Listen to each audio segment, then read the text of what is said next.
The airplane comes in, they always usually come in kind of low.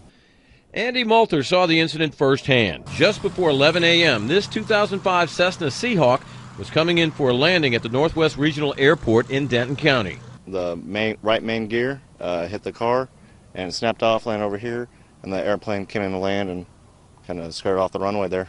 The pilot was the only one in the plane and was not injured. I heard an engine and looked up and thought, he is really, really low. Landing gear is hitting basically where my head was on the car. Frank Lotto and his wife were in this SUV. They were treated for cuts and bruises. A little woozy. I've got staples in my head, and I had a CAT scan, and, you know, hopefully I'm okay. Lotto says it all happened within seconds. I turned to say duck, and I didn't even get that out before the gear hit the driver's side door. Lotto says it was a freak incident. He just kind of came out of nowhere because as we did the turn in and the stops, we couldn't see him anywhere. Of course, it's a white plane on a bright sky, but you know, it was an awfully big surprise.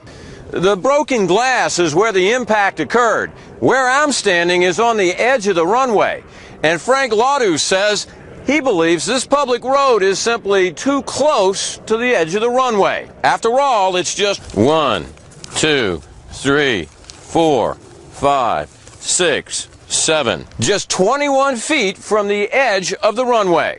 Pilot Andy Malter provided us with this video showing us how low planes fly to the access road during landings, but he doesn't think the road is too close to the runway, and neither does the director of operations here. It's a typical access road of any airport you go to, whether it be Northwest Regional or DFW or Alliance Airport or Denton. They've all got roads around the airports. They're access roads. Glenn Harrington says the pilot is a student pilot. The aircraft could have cartwheeled. He did an outstanding job of putting the airplane down on the runway and getting it to a stop without hurting himself or anybody else. We were unable to reach the pilot for comment, but Harrington says he plans to continue flying.